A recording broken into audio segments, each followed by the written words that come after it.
All right, headline number 4. According to Retail Dive, Tuesday Morning is getting a $35 million injection of capital from an investor group led by Retail E-Commerce Ventures, the owner of Pier 1, Radio Shack, Dress Barn, and other retail brands. All those brands you love. Yes, right. With the deal, Retail E-Commerce Ventures and co-investor Aon Capital will control a majority of Tuesday Morning's board. Tuesday Morning will get access to Retail E-Commerce Ventures' distribution system, as well as rights to sell products from the Pier 1 brand, which, as loyal OmniTalk fans will remember, Retail E-Commerce Ventures acquired out of bankruptcy in 2020. David, make sense of this for us. How can two wrong retail brands ever make a right? So this one is tough. An innovative model from 50 years ago, I guess. But seriously, how many times can you try to save a dying brand? It feels like a zombie brand at this point. Discounters have better offers. Target and Walmart have improved their offers, and we're not even talking about Amazon. I mean, at this point, my take is let it go. Don't burn more capital attempting to save these zombie brands. It's like The Walking Dead. Yeah, I'm curious. I'm curious, Mo. What do you think? What do you guys, Moed or Dave? Like, what do you think? Why is Retail E-Commerce Ventures even going down this direction? Like, why do they think they can save it? What are the synergies there that they're trying to tap into?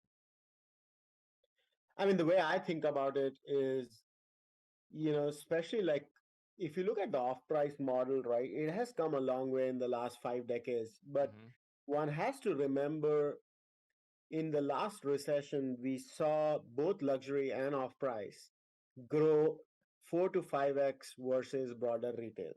So you have a scenario where you can strategically place the right bet on a segment. And in that segment, the question though is, to Dave's point, right? Like, TJ Maxx, Ross, and others have really kind of taken off. So how do you kind of steer this ailing ship?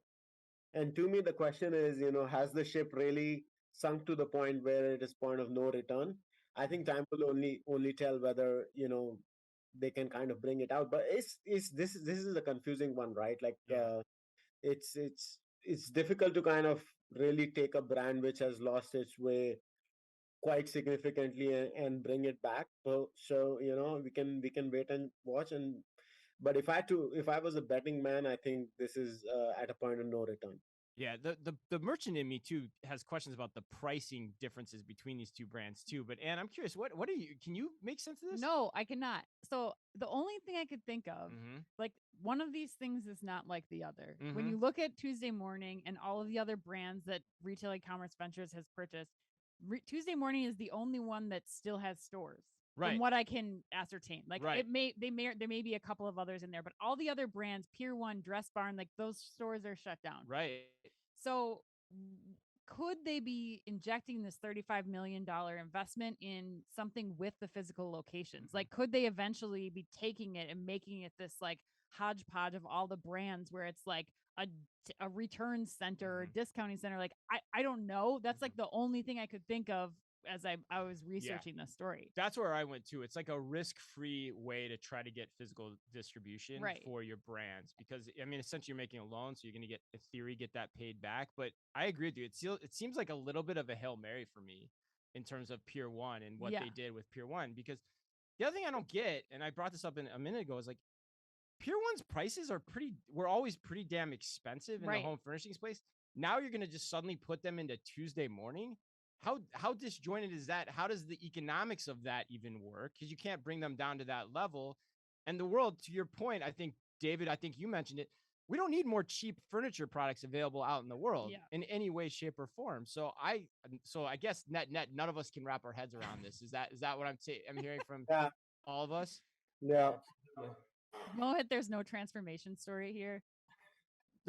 It's gonna be a very difficult one, I always like to believe. It's the greatest line of all time. To believe companies could be transformed, but this one is gonna be a really difficult one. Mohit's not touching this with a 10-foot. What are those tiki torch from Pier 1? Yeah, right. There you go.